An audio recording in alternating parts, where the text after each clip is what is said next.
So, yeah, so I think one of the things that I vision in Wellbeing Holistic is that there is a gap that I can see within the Australian healthcare system. I'm not sure if it's there in your healthcare system, Oh, I'm sure it is. but it's like when the doctor-patient relationship breaks down and they're both in the fear because the doctor's being triggered because the patient's asking too many questions, and the patient's getting triggered because the doctor's not answering their questions.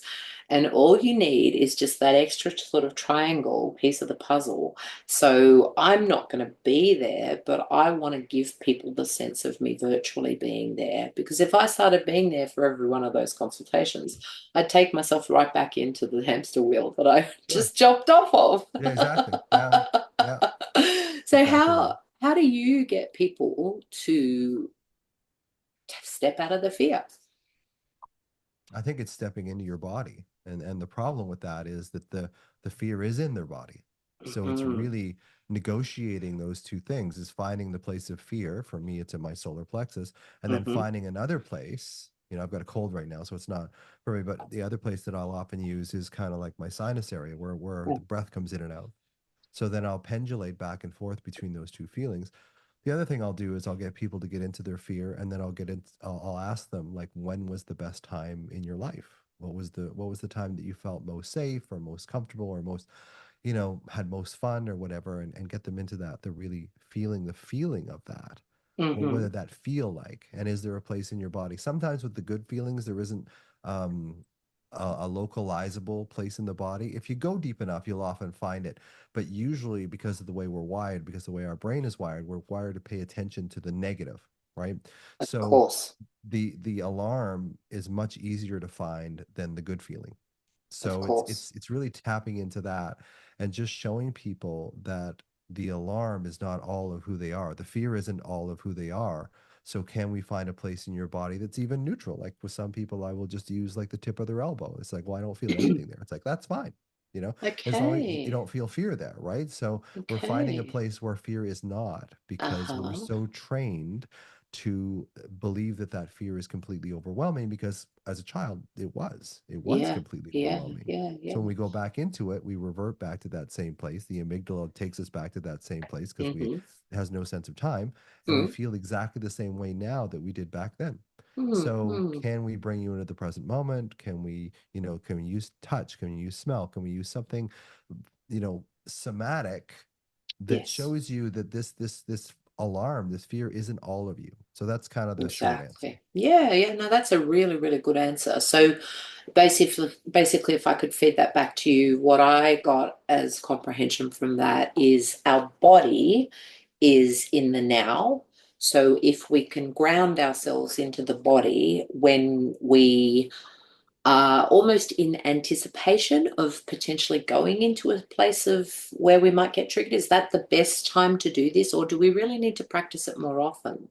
I think it's getting used to it. I think it really is developing a comfortable place in your body that you can go to. And this takes practice. This takes people years to get Yeah, into this sort of practice place because what yeah. happens is people don't often practice this stuff until they're in crisis, right? Yeah, yeah, So exactly. you Yeah, don't yeah. you don't take swimming lessons when the boat's sinking, right? Like Exactly. you take swimming Yeah, lessons before, yeah, in yeah. case the boat does sink. Exactly, So it's really exactly. important to sort of try and find that familiarity with your body, Mm-hmm. where it hurts and where it doesn't, and where it Mm-hmm. actually feels good. Because so often we don't pay any attention to what feels Mm-hmm. good, because our survival instincts focus Mm-hmm. on what feels bad, Mm-hmm. and that becomes Yeah. overwhelming, especially as children. Absolutely. So I think probably what I'm going to take from that is the habit that I have developed that I've been doing now consistently each morning for the last week is my morning habit is get up out of bed, remove the mouth guard, which is Me my too. sleeping aid, Me too. and then hop straight on to my PEMF mat and reach for my gratitude journal. Mm, And at that time, when I reach for my gratitude journal, that's when I actually want to allow that feeling of joy and actually practice feeling it in my body and take note of which parts it feels for me. And Yep. then if I've got a kind of like setting forward the intention for the day with feeling that gratitude, then as the day progresses and I might become aware of things changing, or maybe I can just kind of recall that consciously, practice it Sure. through the day. That's probably a great way, because if we're going to try and retrain our beautifully neuroplastic Hmm. brain, then we cannot expect things to change if we are going to keep doing the same habits. Yeah. So, like you said, let's think about our doctor's scenario, health phobia, as the boat sinking. So we're Hmm. not going to take our swimming lessons before that. We're going to, right at that time, we're going to do it way before here and the Sure. way that we do swimming lessons. So I'm actually really excited, Russ, because in this community, what I want to do is to be able to direct our members to your course, Nice. because your course is awesome and it's a It's the best resource in the that world. it's the best in the world. There Exactly. you And go. would you like to give a plug for your book while you're here? Oh, sure. I'll even hold it up. It's Yeah. called, I think in your land, in Australia, it's called the Anxiety Prescription, but in Yes, it North is. America, it's called Called Anxiety Anxiety RX. I RX. don't Yeah. even know if I have the Yeah, and letter, I've but seen the anxiety prescription one. It's so blue so as that's well, isn't it? yeah. Yeah. The first edition of the book sold 100,000 copies and it's red. The second edition is better and it's blue, but a lot of people will buy the first edition thinking, what's the difference between the first and second edition? Because it's so much cheaper to buy the But first it's one. There's a lot of huge. difference. Oh yeah, There's a it's lot of at least a difference. third different, at least a third different. Wow. And one Okay. thing I wanted to tap in just before we leave that thing is often with the morning routine, what I get people to do also is pick a song that you really like that Uh-huh. evokes a lot of emotion with you while Hmm. you're doing your PEMF at. Yep. And just because then you will start associating and coupling the feeling that you get from the song. And then when you play the song, if you're having a rough Yes. day or whatever, it brings you Yes. back to that same gratitude. Because music, Yes. that vibration of music, is a Yes. brilliant way of bringing you back into a sort of a Yes. vibratory connection with yourself. And sometimes Frequencies. you and I, we're both medical doctors. We're both trained in that scientific field. So sometimes, I want to have a seizure when I talk about vibration and, being in that. But, it's so powerful. And then people Mm, also talk about, manifestation. Like if you're manifesting something that you want, it's just put the emotion behind it as well. Like don't exactly. just say, I want this, I want $10 million or whatever it is. It's like feel what you're gonna feel when you Yeah. get there. Because people don't want what they want. They want what they believe, what they perceive they're going to feel when they get it. So people don't want $10 Yeah. million dollars. They want the Yeah. feeling they're going to get when they have Yeah. $10 million dollars. So Yeah. that's the Yeah. thing. And that's the sort of the schism that happens in human beings is they believe, oh, if I have this, I'll be happy. It's like maybe. Maybe.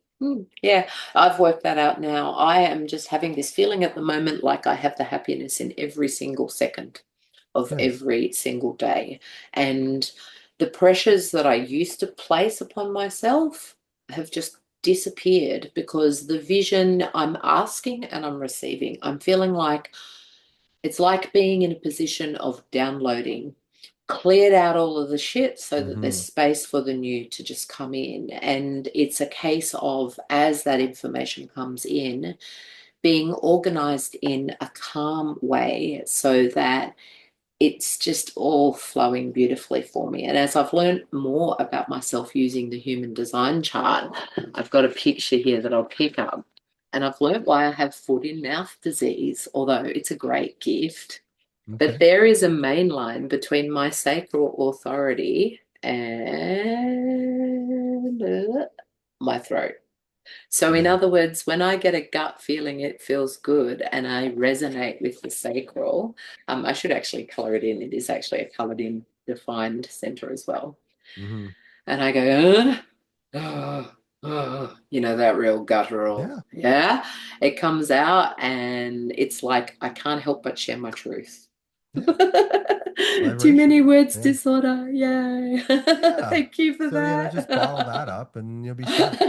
That's where the genie came from because I uncorked the bottle. There you go.